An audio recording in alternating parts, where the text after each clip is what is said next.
There are few places in the world as unique. A spectacular lump of rock with a blend of cultures dating back to Neanderthal times.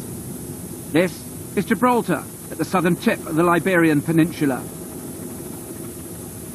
In our second report from the recently held Powerboat Festival there, we feature the first two heats of the UIM 4-litre World Championship. And with all the locals lined up, let's get straight on with the action. 8 crews from 5 countries take part, and competition is expected to be close.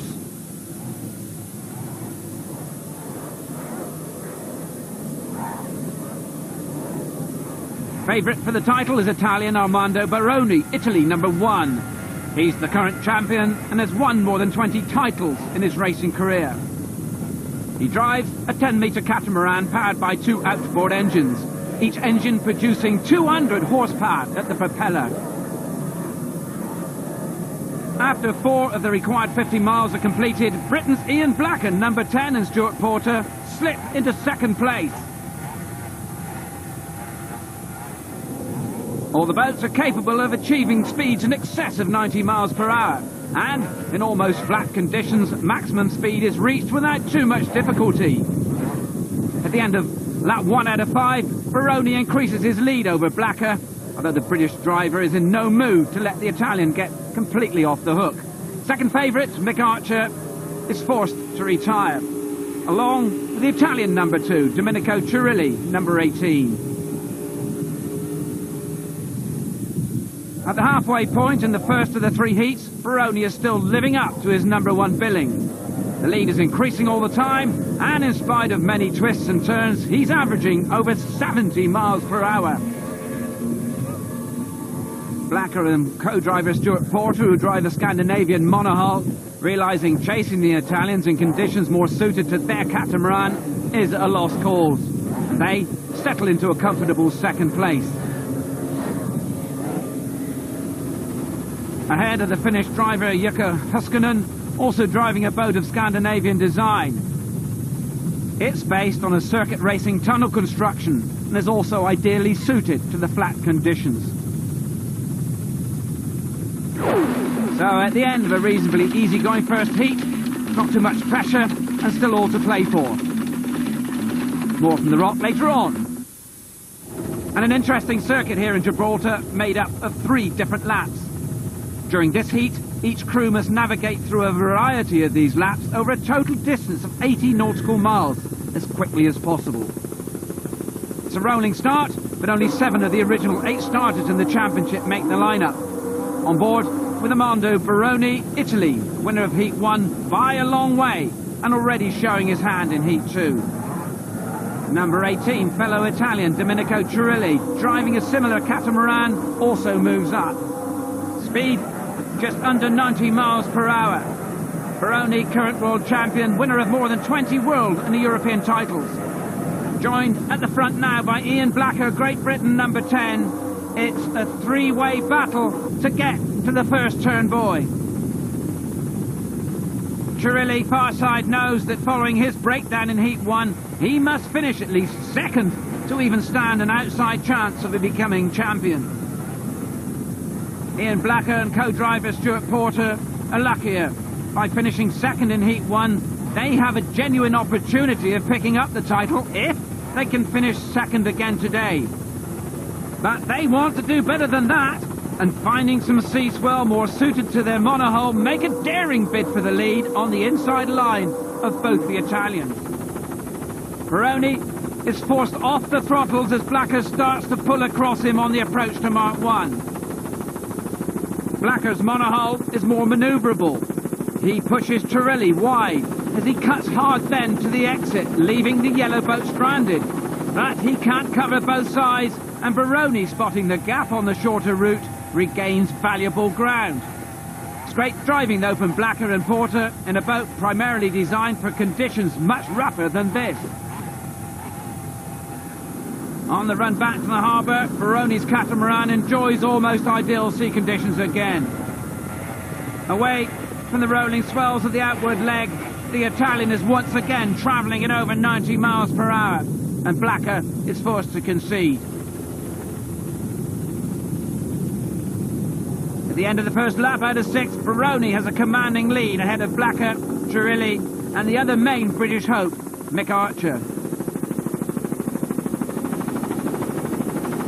The best Blacker can do, it seems, is to stay as close as possible and hope that Baroni either makes a navigational error, breaks down, or see conditions get rougher as the race progresses. At least though here, in the twisty section of the harbour, he can make up some ground.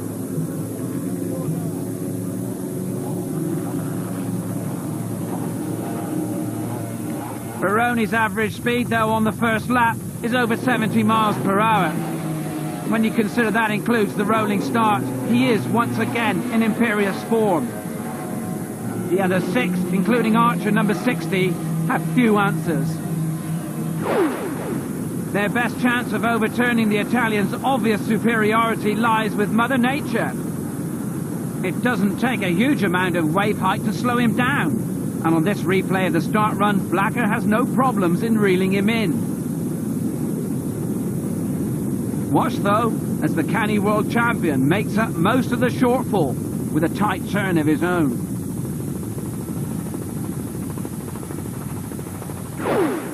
Baroni began his powerboat racing career in 1989 with a 25 horsepower BP class. He quickly moves on and in 1994 wins the World 2-litre title. In 1995 he secures a hat-trick of titles, adding European and national titles to yet another success in the World Series. Blacker's career also spans more than a decade.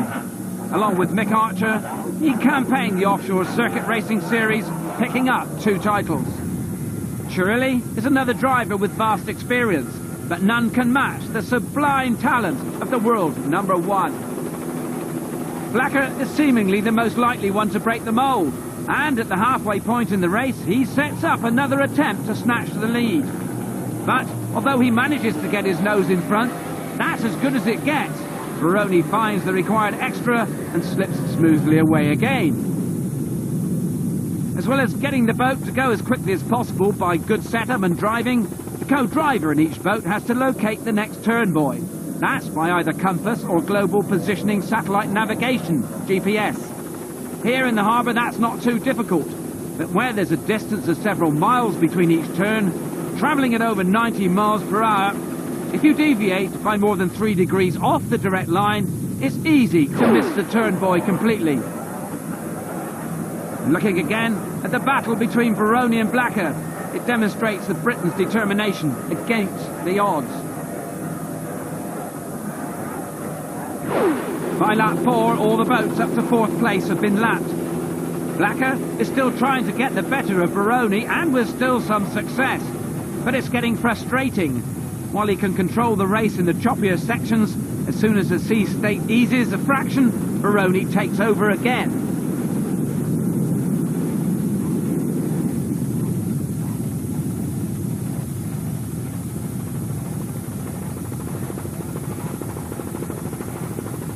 Both boats are travelling at maximum speed, but the catamaran always has the advantage going into the slight easterly breeze, providing it's not too choppy. The extra air rushing down the tunnel between the catamaran's 2 hulls is forced out of the back of the boat, lifting the hull and the propellers further out of the water. This provides greater speed, but with just the last few inches of the back of the boat in the water and riding with just one blade of the propeller, one tiny error and they can take off like an aeroplane. Mick Archer and Colin Bowler have been racing together for 9 years. Their average finishing position is 2nd, an incredible record in almost 200 races. Chirilli's record is not as good at home. He spends most of his time chasing Baroni. Finland is represented by Jukka Huskinen and co-driver Arto Mäkinen. Their Argo catamaran is powered by 2 Mercury XR2 engines, producing 400 horsepower.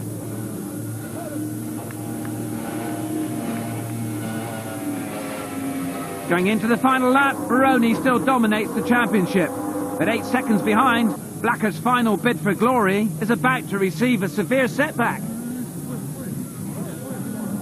He hooks the boat at the harbour turn and is thrown into the water. Fellow British competitor Cliff Smith arrives to help shield Blacker from the oncoming boats as the safety network arrives en masse.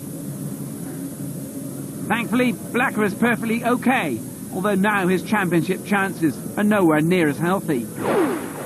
Looking at it again, Blacker is a little unlucky. The tight turns in the harbour is where he's picked up much of the ground lost in the open water. On this occasion, he gets it a little wrong, and in he goes. The race is gifted to Baroni, who completes his 80 miles with a short final lap.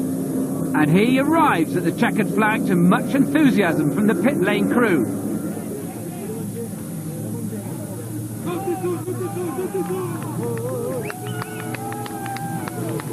It virtually guarantees him another world title.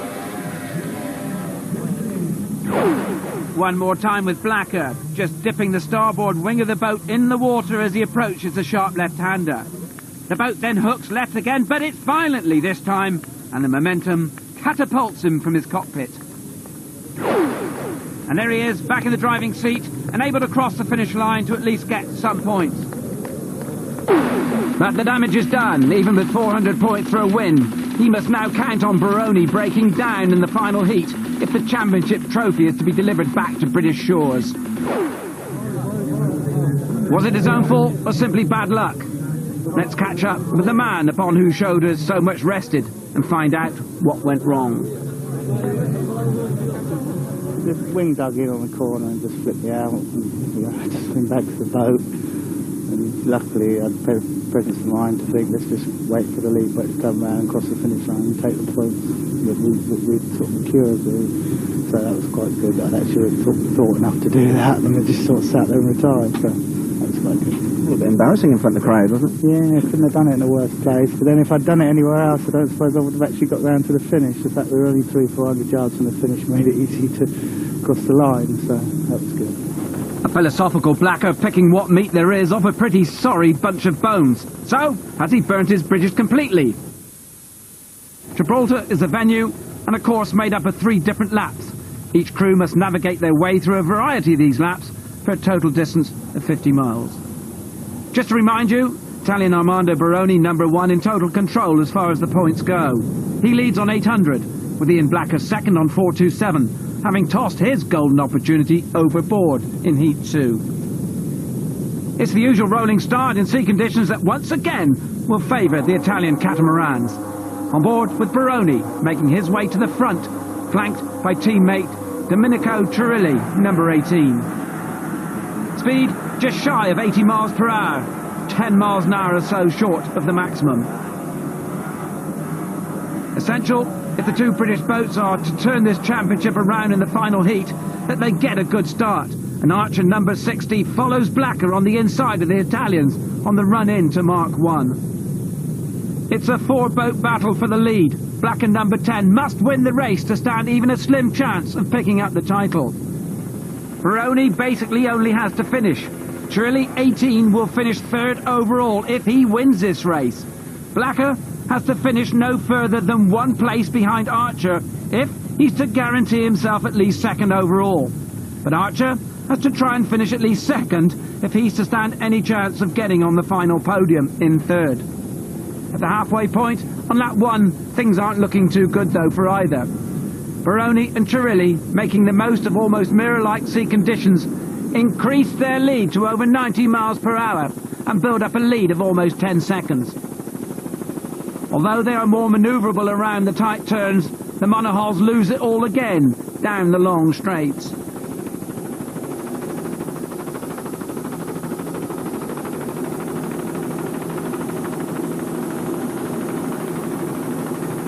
As well as getting the boat to go as quickly as possible by good setup and driving, the navigator in each boat can pick up time by taking the shortest route to the next turn mark.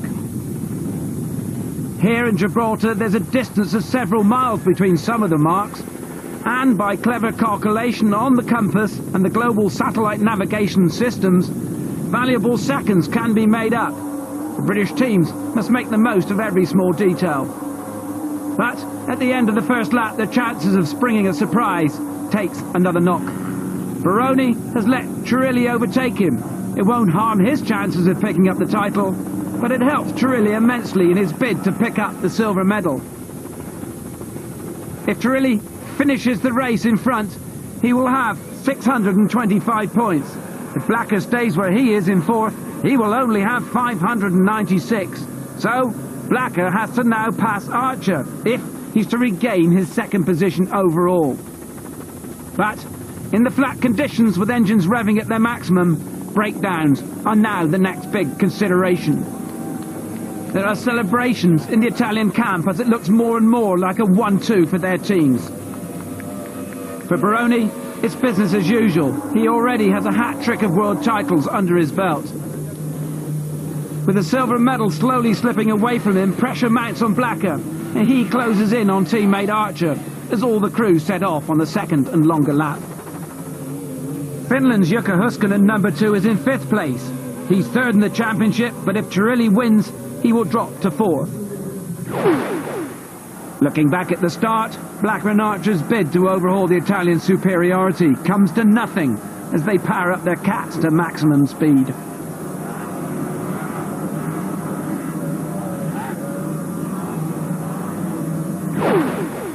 Chirilli, number 18, has spent most of his career chasing in the shadows of his illustrious stablemate. But here, at least, he can taste some success. Baroni is happy to stay behind him. No one can stop him winning the championship now, and he's determined that both gold and silver will go back to Italy. It's a great result for the man who hopes his unequalled success over almost a decade will help him break into the Class 1 racing next year. Meanwhile, Archer, still in 3rd place, will reflect on his unfortunate breakdown in Heat 1. It now looks as if the championship 5th will be as good as it gets for him and co-driver Colin Bowler. Jukka Huskinen and his co-driver Arto Mäkinen compete in a 28-foot Argo catamaran, powered by 2 Mercury XR2 outboard engines producing 400 horsepower. Still in 5th place and 4th overall, but all that will change. Behind the Finns, the Turkish team, Josef Molbrar and Dogon Chimisa, are running 6th overall. But back at the harbour, the dream has ended for Blacker and Porter. After such a promising start, their week goes from bad to worse. This time, the unforgivable sin, they run out of petrol, and the Finns are gifted championship 3rd. Chirilli is delighted. He's still in front and will now finish 2nd to Baroni in the championship standings. Into the harbour for the final time, escorted by the man who made it all happen for him. Domenico Chirilli wins the 3rd and final heat at the World 4-litre Offshore Powerboat Championship.